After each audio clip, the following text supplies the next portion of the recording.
안녕하세요. AWS 이야기 위한 기초 지식으로 이번 시간에는 우리가 도메인 네임 서비스, 줄여서 DNS라는 걸 한번 살펴보도록 하겠습니다. 그래서 이 DNS는 무엇이냐? 우리가 이 인터넷 프로토콜 사용할 때 IP 주소를 사용하죠. 네, 여기서 보이는 건 IPv4고요. 그 다음에 IPv6도 이제 사용합니다. 이것에 관해서는 저희가 OSI 레이에서 한번 자세히 살펴봤었죠. 어쨌든 간에 요런 IP 주소를 사용을 하는데 요거는 이제 인터넷을 통해서 특정 위치의 서버로 접근하기 위한 주소입니다. 근데 이게 문제가 뭐냐면은 여기서 여러분께서 보시는 거는 숫자기 때문에 사람이 익숙한 문자, 즉 각 단위별로 뭔가 의미가 있는 문자열이 아닌 숫자는 참 외우기가 어렵습니다. 거기다가 여기서 보이는 거는 IPv4지만 IPv6라면은 엄청나게 긴 주소기 때문에 이것도 외우기가 참 쉽지 않아요. 그렇기 때문에 실제로 여러분께서 사용하시는 건 주소죠. 네, 예를 들어서 여러분께서 구글닷컴을 사용하고 싶다. 그렇다면 여기다가 IP 주소를 입력하는 것이 아니라 이렇게 구글닷컴, 영어로 구글닷컴이라고 읽히는 이 문자열을 입력하시는 게 일반적이죠. 그래서 이 과정을 살펴보면은 어떤 주소가 이렇게 인터넷으로 이제 들어갔을 때 실질적으로 이 대상이 구글닷컴이다. 그럼 난 구글닷컴을 한번 이제 쳐보고 싶어요. 그러면 이렇게 클라이언트가 있고 일단은 도메인 네임 시스템이 있습니다. 여기다가 물어봐요. 야, 구글닷컴 IP 주소 알려줘. 그러면은 이 도메인 네임 시스템에서 이 구글닷컴 주소는 요 IP야. 그러면 요 클라이언트가 요걸 활용을 해서 인터넷에 접속을 해서 실질적으로 구글 서버로 도착하는 요 과정 전체를 DNS라고 볼 수가 있고요. 요거에 관한 시스템이 바로 요 도메인 네임 시스템입니다. 그래서 AWS는 이렇게 정의하고 있는데 도메인 이름 시스템 DNS는 사람이 읽을 수 있는 도메인 이름을 머신이 읽을 수 있는 IP 주소로 변환합니다 라고 소개하고 있어요. 그래서 이게 바로 도메인 네임 시스템의 정의고 요것을 수행할 수 있는 모든 시스템이 바로 DNS입니다. 그래서 여기까지 DNS에 대한 정의만 알고 계셔도 많은 도움이 되겠지만 우리가 AWS를 자세하게 공부하기 위해서는 좀 더 깊은 지식이 필요해요. 그래서 좀 더 깊게 한번 알아보도록 하겠습니다. 먼저 미리 말씀드릴 것은 이 강의는 좀 방대한 내용을 다루고 있기 때문에 이론적으로 조금 지루할 수 있어요. 그래도 제가 최대한 다이어그램을 그려가면서 설명드릴 테니까 한번 따라와 주시길 부탁드리겠습니다. 자, 그래서 DNS의 주요 개념은 일단 첫 번째로 DNS가 무엇이냐? 사람이 읽을 수 있는 문자열과 인터넷 프로토콜 기반 정보를 매칭시켜주는 시스템이에요. 그래서 DNS 자체는 전체 시스템입니다. 다시 말씀드리지만 DNS가 뭔가가 있는 게 아니라 일종의 큰 개념이에요. 그래서 요거는 Internet Corporation for Assigned Names and Numbers라는 ICANN에서 관리하게 됩니다. 요게 크게 중요한 건 아니고 이런 주체에서 관리하게 된다. 요 이름은 좀 이따 다시 나올 거예요. 그 다음에 도메인은 무엇이냐? 이 도메인은 대상의 IP 주소 등의 정보와 매핑되는 사람이 알아볼 수 있는 문자열이에요. 그래서 여기는 이제 몇 가지 종류가 있는데 일단은 첫 번째로 서브 도메인이 있습니다. 요거는 도메인 중에 스트링 앞에 추가 문자열이 붙은 도메인이에요. 그래서 예를 들어서 도메인은 이렇게 생겼는데 요 뒤에 뭔가 이제 붙는 거, 요 뒤로 뭔가 이렇게 쭉쭉 붙는 거, 요게 서브 도메인들입니다. 그럼 요것에 반대되는 건 뭐냐? 바로 에이펙스 도메인이라고 하는데 요거는 존 에이펙스라도 부르고 루트 도메인이라고 부르고 뭐 말이 많아요. 저는 에이펙스 도메인이라고 자주 부릅니다. 어쨌든 요거는 도메인 중 앞에 추가 문자열이 없는 순수한 최상위 도메인을 말합니다. 예를 들어서 example.com이에요. 참고로 이 example.com은 실제로 처음에 만들어질 때부터 예시를 들기 위해서 만들어진 도메인입니다. 그래서 제가 example.com을 한번 쳐보면은 뭐라고 써있냐, 여기 보시면은 This domain is for use in illustrative examples in document. 그래서 문서 같은 데 설명할 때 실제로 도메인 예제를 쓸 때 쓰라 이렇게 써 있어요. 요건 이제 인터넷이 만들어졌을 때, 도메인이 만들어졌을 때 아이아나에서 실제로 점유를 한 거예요. 그래서 요거는 예제용으로 쓰라고 만든 도메인입니다. 여러분께서 다양한 이제 example 쓰시는데 원래대로라면은 요걸 쓰는 게 표준에 맞는 겁니다. 어쨌든 간 자세한 건 이거 한번 읽어보시기 바랍니다. 어쨌든 요 example.com이 apex 도메인, 즉 도메인의 최상위, 뒤에 아무것도 안 붙은 거, 요걸 apex 도메인이라고 하고요. 그럼 레코드는 무엇이냐? 영어로 이제 DNS 레코드라고 하는데 요거는 도메인이 어떤 방식으로 데이터와 매칭되는지 정의하는 기록이에요. 그래서 다양한 레코드 종류가 있으면서 각각 다른 정보와 매칭되게 됩니다. 예를 들면은 A 레코드는 IPv4 주소와 이제 매칭이 되고 MX 레코드는 이제 메일 서버 주소와 매칭이 되게 됩니다. 이것에 관해서는 제가 나중에 라우트 53에 대해서 설명을 드릴 때 좀 더 자세히 설명을 드릴게요. 오늘의 이제 개념은 이 레코드에 관한 것은 아니기 때문에 어쨌든 간 예제를 좀 들어드리면은 이렇게 우리가 라우트 53 AWS의 DNS 서비스가 있는데 다양한 레코드와 이렇게 이제 매칭 시켜서 뒤에 다양한 리소스들을 놓을 수가 있어요. 그래서 example.com은 ALB, 예를 들어서 프로드, 요건 에이펙스 도메인이 아니라 서브 도메인이죠. 요것도 역시 같은 ALB. 그 다음에 뭐 대부는 온프렘 주소로 이제 매칭시킨다든지 다양하게 매칭시켜줄 수 있는데 하나의 매칭 단위, 요거 하나하나가 전부 다 레코드입니다. 이 레코드의 종류들은 제가 생략을 할게요. 라우트 53 때 한번 정리하도록 하겠습니다. 자, 어쨌든 계속 말씀드리면은 도메인 존이란 게 있는데 이건 뭐냐면 도메인의 정보를 담은 레코드의 집합이에요. 그래서 이 레코드의 집합 안에 들어간 것들은 다양한 레코드들, 예를 들어서 요거는 어디로 매칭되는지, 요거는 어디로 매칭되는지, 요런 레코드들이 모두 모여있는 것들을 도메인 존이라고 합니다. 그 다음에 존 파일이 있는데 이건 뭐냐면은 도메인 존의 정보를 저장한 텍스트 파일이에요. 일종의 데이터베이스라고 보면 되고요. 요걸 파일화 시킨 겁니다. 그 다음에 DNS 쿼리는 주어진 도메인에 해당하는 정보를 요청하는 쿼리예요. 그래서 야, 이 example.com이 어떤 IP 주소를 가지고 있니? 라고 요청하는 행동, 요청하는 쿼리 자체를 DNS 쿼리라고 합니다. 자, 그러면 이 DNS 쿼리를 수행하는 주체가 바로 네임 서버인데요. 이 네임 서버는 DNS 쿼리를 존 파일 기반으로 응답할 수 있는 서버예요. 그래서 이렇게 레코드들이 이제 모이는 걸 존 파일이라고 했었죠. 요걸 가지고 있어서 DNS 쿼리, 즉 요 도메인은 어떤 IP로 변환할 수 있을까요?에 대한 질문을 응답할 수 있는 게 네임 서버입니다. 이거는 크게 두 가지 종류가 있는데 첫 번째로 authoritative 서버가 있고요. 요거는 DNS 정보의 원본을 가지고 있는 가장 최상위 네임 서버고, non-authoritative 서버는 이 authoritative 서버를 조회해서 정보를 보관하고 있거나 응답하는 서버예요. 그래서 일종의 캐시라고 보시면 되고요. 좀 더 자세한 내용은 생략하겠지만 이 authoritative 서버가 원본을 가지고 있고 얘네들은 원본을 가지고 있는 게 아니라 다양한 authoritative 서버에서 이렇게 모아가지고 정보를 가지고 있는 캐시입니다. 여기서 없으면은 authoritative한테 요청해야 될 거고 요거는 이제 계속 바뀔 수도 있겠죠. 그래서 이렇게 DNS 쿼리를 이제 자주 날리게 되는데 이 DNS 쿼리를 날리는 게 실질적으로 여러분의 컴퓨터가 아니에요. 요걸 실질적으로 날리는 주체는 DNS 리졸버라고 하는데 요거는 사용자와 이제 네임 서버 사이에 위치한 서버로 실제 유저의 요청에 따라서 IP 주소 등의 정보를 확보하는 서버입니다. 그래서 별도의 주체한테 요청을 해야 여러분께서 여러분의 컴퓨터가 직접 요청하는 게 아니라, 그래서 유저의 클라이언트가 제일 먼저 쿼리를 요청하는 대상이며 보통은 일반적으로는 ISP가 관리를 합니다. 여러분의 인터넷 프로바이더 있잖아요. 네, 거기서 일반적으로 DNS 리졸버를 가지고 있습니다. 자, 그래서 제가 본격적으로 DNS 시스템에서 말씀을 드릴 텐데 그 전에 잠깐 생각해 볼 게 있어요. 여러분 DNS의 규모에 대해서 한번 살펴볼 텐데 현재 2024년 7월 현재 기준으로 약 3억 6천만 개의 도메인이 존재합니다. 그리고 이걸 한 번씩만 쓰는 게 아니라 이것을 거의 모든 HTTP 통신에 매번 활용해요. 심지어 여러분 API 부를 때도 IP 주소, 뭐 개발 용도가 아니라면 IP 주소를 쓰지 않죠. 그렇기 때문에 거의 모든 HTTP 통신에 이 도메인을 사용하기 때문에 플러스 뭐 메일이라든지 다른 프로토콜에서 사용하죠. 그래서 요걸 생각해 보면 한번 생각해 볼까요? 요것을 단일 서버에다가 저장을 했을 때는 어마무지한 레코드죠. 거기다가 요것을 한 곳에만 저장할 수 없기 때문에 여러 가지 분산 처리해야 되는데 요게 엄청나게 많은 요청들이 들어오게 될 거예요. 그래서 요건 일반적인 서버 구조로 이렇게 짜게 되면은 관리가 쉽지 않습니다. 그래서 매우 큰 규모이기 때문에 이렇게 호스팅하기 위한 서버 구조가 좀 큰 고민이 필요해요. 그렇기 때문에 나온 게 바로 계층 구조입니다. 그래서 DNS의 구성은 계층 구조인데요. 이건 무슨 말이냐? 최상위 도메인부터 차례대로 계층 구조로 구성이 되어 있고 실제 레코드는 가장 마지막 계층에서 보관하고 관리하게 됩니다. 이게 도대체 무슨 말이냐? 여기 보시면은 제 이제 도메인들이 나와 있는데 요건 AWS 강의실, AWS 클래스룸 KR의 DNS 서버 주소입니다. 어쨌든 간에 여기 도메인을 보시면은 많은 분들이 여기까지만 치실 거예요. 여러분께서 이제 인터넷 주소 칠 때 구글닷컴을 치지 맨 마지막에 이렇게 다시 있는 거, 요거는 이제 생략하시죠. 많은 분들이. 모르시는 분들은 요게 오타인 줄 아시는데 원래대로라면은 이 도메인의 전체 완전한 형식은 마지막에 다시 붙는 게 맞습니다. 요게 원래 이제 도메인이에요. 그래서 많은 분들이 안 쓰시기 때문에 브라우저에서도 요걸 입력하나 안 입력하나 똑같긴 한데 왜 그러냐? 요것은 이렇게 생략이 될 수 있기 때문입니다. 어쨌든 간에 원래대로라면은 맨 앞에 다시 이렇게 붙는 게 맞아요. 그래서 예를 들어서 이렇게 lecture.awsclassroom.kr 제 인프런 강의 주소입니다. 근데 요 도메인은 원래대로라면은 여기 뒤에 요게 생략되어 있는 거예요. 무엇인가? 그래서 실질적으로 완벽한 도메인은 여기까지가 원래 도메인입니다. 왜 그러냐? 이 도메인 자체가 계층 구조이기 때문에 그래요. 단위로 하이 레벨로 간다는 의미입니다. 무슨 말이냐? 예를 들어서 맨 앞에 이렇게 생략되어 있는 거 있죠? 원래라면 아무것도 없는 거. 요게 DNS 루트고요.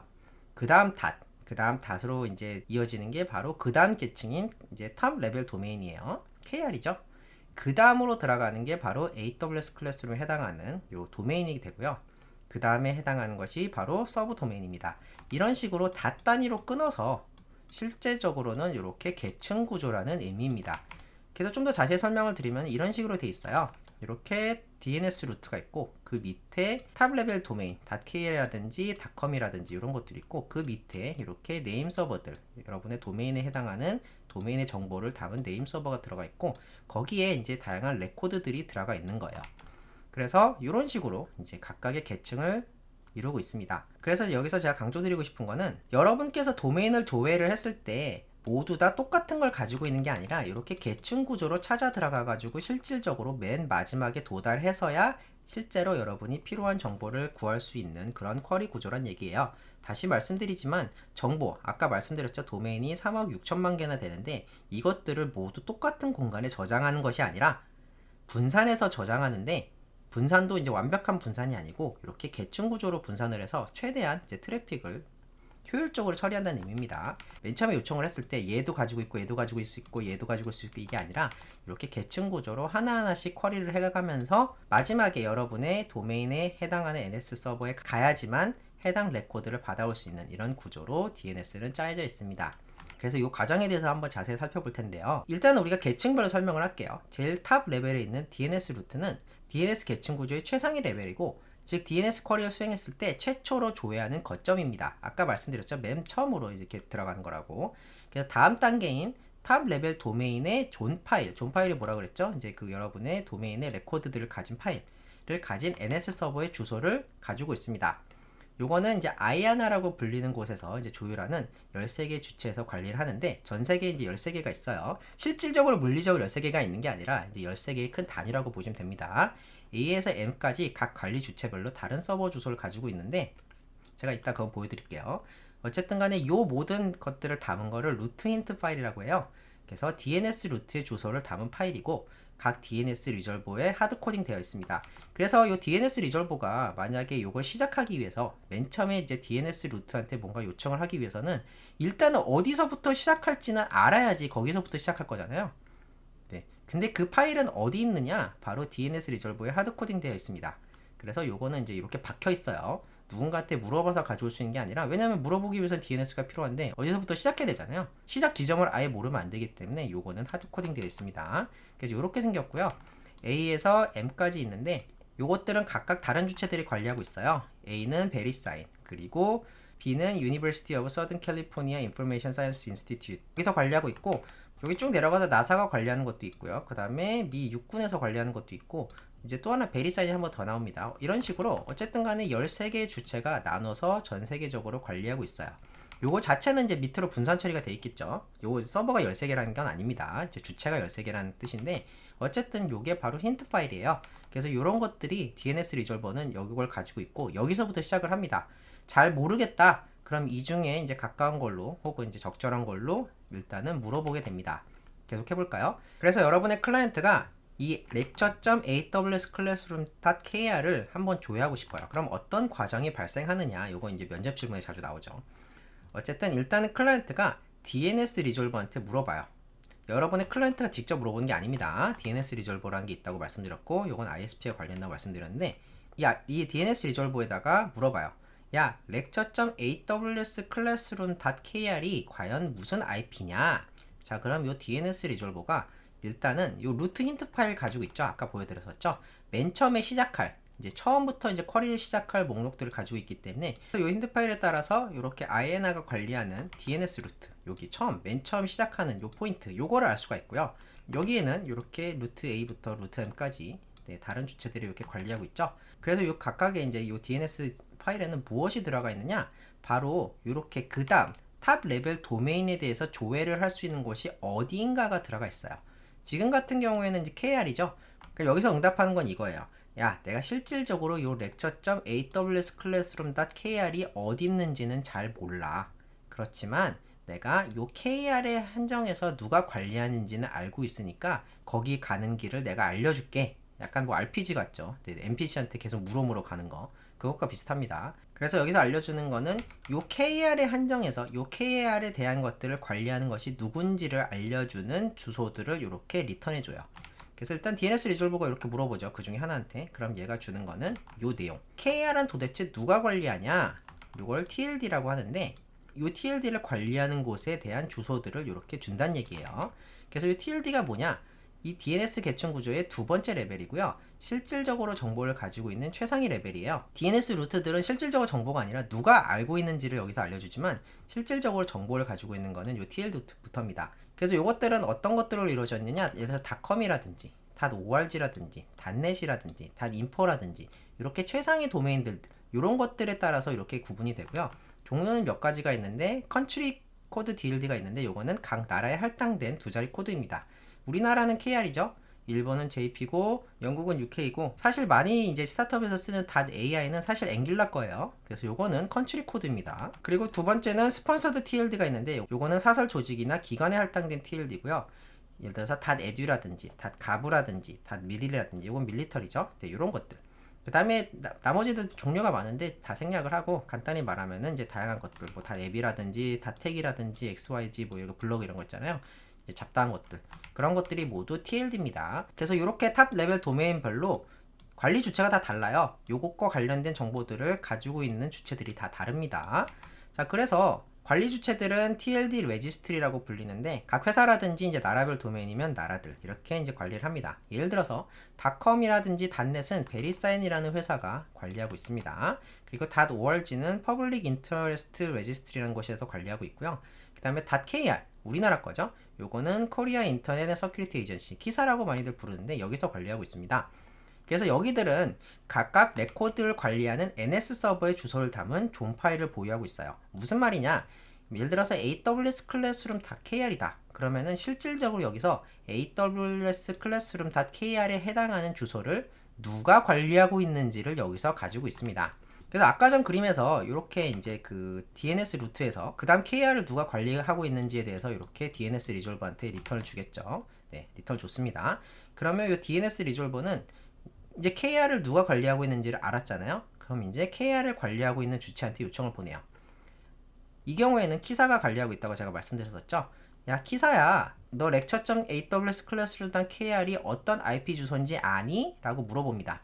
자, 그러면은 여기서 알려주는 거는 나는 실제로 정보는 모르지만 요 AWS 클래스룸.kr을 누가 관리하는지는 알고 있어. 그 정보들이 요 분산된 서버 안에 들어가 있는 거예요.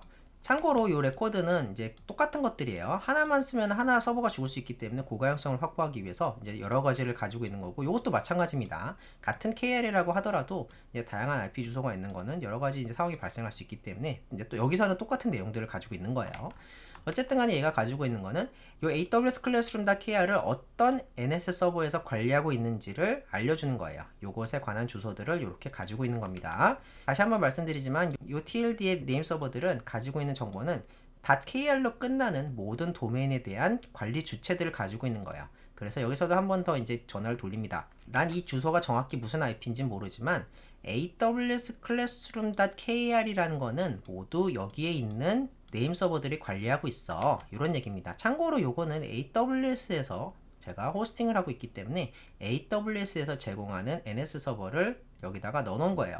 그래서 제가 라우터 13에서 자세히 말씀드리겠지만 이렇게 레코드를 보시면은 아까 보이신 거 보시죠? 네, 이렇게 이제 네임 서버 관련된 것들을 호스팅 존을 만들어 가지고 요거를 제가 키사한테 요청을 해서 키사 안에 서버에다가 박아 놓은 거예요.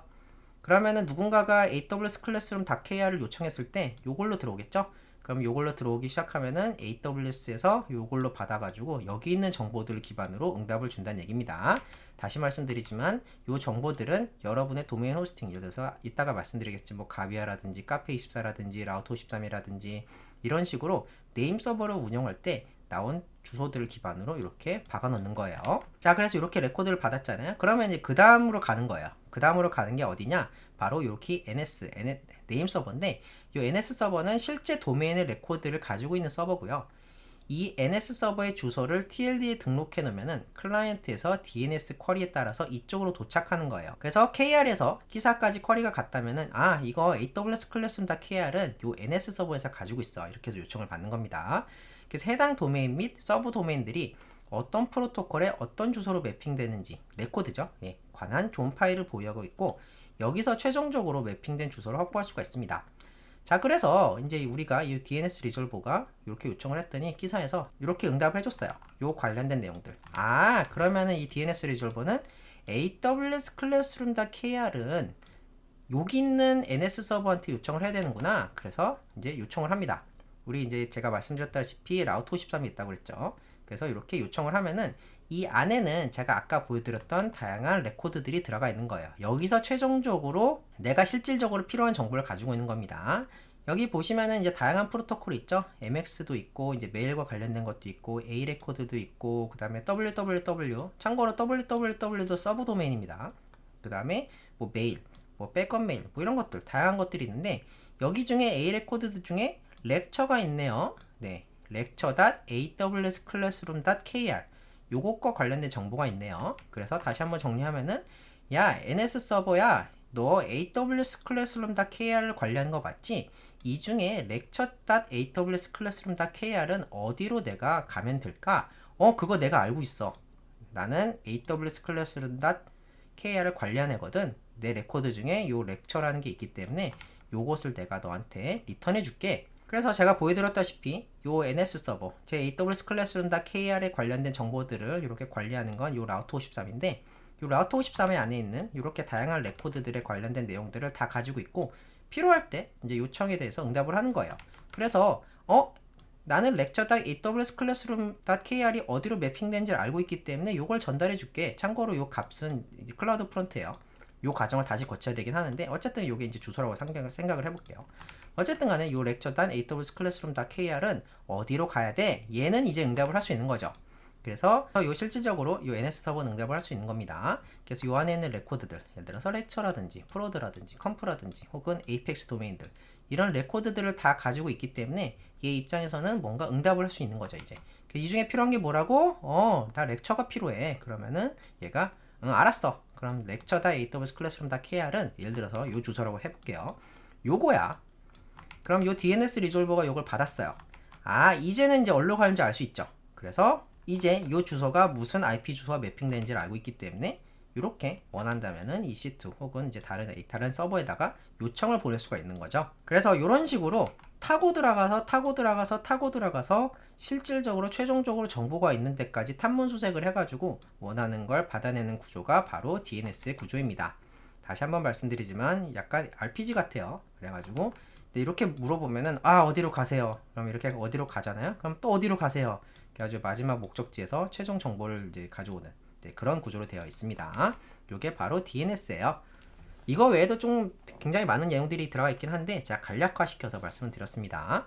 자, 그러면은 우리가 이 과정에서 도메인 등록을 해야 되잖아요. 이 도메인 등록을 어떻게 하느냐? 도메인 등록 땡, 영어로 도메인 레지스타라는 곳을 통해서 등록을 하는데, 이 도메인 등록 땡은 무엇이냐? 이 ICANN에게 인증을 받고 이제 TLD 레지스트리 기억하시죠? .kr, .com 뭐 이런 것들 관리하는 곳, 그런 것들과 협의해서 도메인 등록의 권한을 가진 주체예요. 그래서 여러분께서 돈을 내면 도메인 등록을 해주죠. 예를 들어서 우리가 나중에 알아볼 거지만 여기 보시면은 도메인 등록을 하면은 여기서 이제 라우트 옵션도 레지스타라의 역할을 가지고 있는데, 여기서 만약에 여러분께서 뭔가 도메인 등록을 한다. 그럼 레지스터 도메인 하면은 여러분께서 원하시는 것들을 이렇게 등록할 수가 있어요. 필요하시다면은. 누군가 가져갔네요. 어쨌든 간에 이런 것들, 여기 원하는 것들을 등록을 해서 등록을 할 수가 있는데, 이 권한을 가진 것이 바로 도메인 등록대행, 도메인 레지스타랍니다. 예를 들면 뭐 가비아라든지 고데디라든지 카페24, AWS의 라우트 53도 그걸 가지고 있는데, 이런 업체들이 이 도메인 등록 대행 업체고요.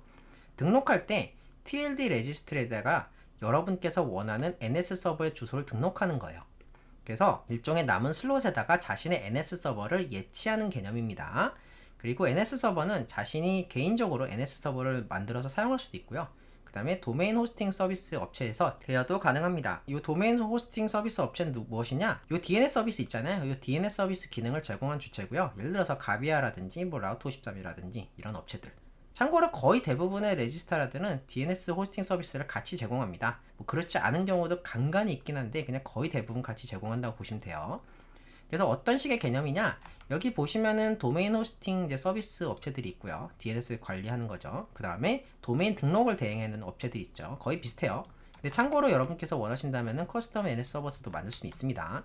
어쨌든 간에 아까 말씀드린 이제 그 과정 기억하시죠? 그래서 클라이언트가 DNS 쿼리를 했을 때 이제 어디로 보내줄 것인가를 여기 예를 들어서 닷컴 같은 경우에는 베리사인에서 관리하고 있다고 말씀드렸는데, 여기 존 파일 안에다가 각각의 업체들이 예치를 한 거예요. 예를 들어 스터디닷컴은 고데디에서 사용하는 NS 서버를 사용하도록 이렇게 예치를 해놓은 거고, 넷플릭스는 AWS 사용하고 있기 때문에 라우터 54, 마이크로소프트는 당연히 예저를 사용하고 있겠죠. 이런 식으로 야 쿼리가 이렇게 왔을 때 그쪽으로 보내줘 라는 기록들이 이렇게 예치가 되어 있는 거예요. 근데 이 과정에서 여러분께서 닷컴을 등록하고 싶다. 그럼 어떻게 등록을 하느냐? 일단은 여러분께서 도메인 등록 대행에다가 도메인이 이제 활용 가능한 경우에는 이렇게 요청을 해요. 그럼 거기서 여러분께서 원하시는 도메인 호스팅 서비스의 주소를 같이 가져옵니다. 여러분 것을 쓸 수도 있고 혹은 이 업체와 같이 연계해 가지고 같은 서비스를 쓸 수도 있죠. 저는 카페24에서 등록을 한다고 가정을 하고 카페24 걸 같이 쓴다고 가정을 해볼게요. 자, 그러면은 이렇게 카페24에다가 mydomain.com에 해당하는 것들, 요 정보를 확보한 다음에 우리 NS 서버는 여기 카페24 거 쓸 거고 mydomain.com이란 걸 등록하겠습니다. 그러면은 여기서 이제 등록을 해요. 어떻게 되느냐? 여기다가 이제 슬롯에다가 빈 슬롯에다가 mydomain.com이 비었네. 그러면은 여기다가 입력을 시키는 거예요. 그러면은 mydmn.com은 카페24에 해당하는 NS 서버를 쓰겠습니다. 그래서 나중에 클라이언트가 뭔가 mydmn.com을 요청을 했을 때 카페24의 NS 서버로 가게 되는 겁니다. 여기서 의미하는 건 무엇이냐? 여러분께서 만약에 도메인을 라우터 53에서 구입하지 않으셨다. 그러면은 요걸 가지고 여러분께서 라우터 53에 해당하는 DNS, NS 서버의 주소들을 여기다가 넣어주셔야 돼요. 그래야지만 여러분께서 라우터 53에서 이런 것들을 쓸 수가 있습니다. 요것에 관해서는 우리가 나중에 한번 알아볼 예정이에요. 그래서 여러분께서 예를 들어서 dev.mydmn.com을 쓰고 싶다. 그럼 아까와 똑같아요. 네, 기억하시죠? 네, 요걸 갖다가 들어와서 이렇게 베리사인, 이번에는 이제 닷컴이니까 베리사인이죠. 이 베리사인 안에 보시면은 우리가 지정했던 NS 서버에 해당한 것이 이렇게 들어가 있는 거고, 자, 그러면은 이 DNS 리졸버한테 주는 거는 야, 요거는 카페24에서 지정한 요 NS 서버로 물어봐. 그러면 DNS 서버가 또 물어보겠죠? 그런 과정을 똑같이 거치게 되는 겁니다. 이런 식으로 여러분께서 도메인을 구입해서 사용할 수가 있는 거예요. 자, 이번 시간에는 우리가 DNS에 대해서 간략하게만 살펴봤는데 여기서 설명드린 것 이외에도 DNS를 구성한 요소는 많이 있습니다. 그래도 우리가 라우터 53을 이해하기는 충분한 거기 때문에 여기까지 정리하기로 하고 또 다음 시간에 뵙도록 하겠습니다. 그러면은 다음 강의에서 뵙도록 하겠습니다. 감사합니다.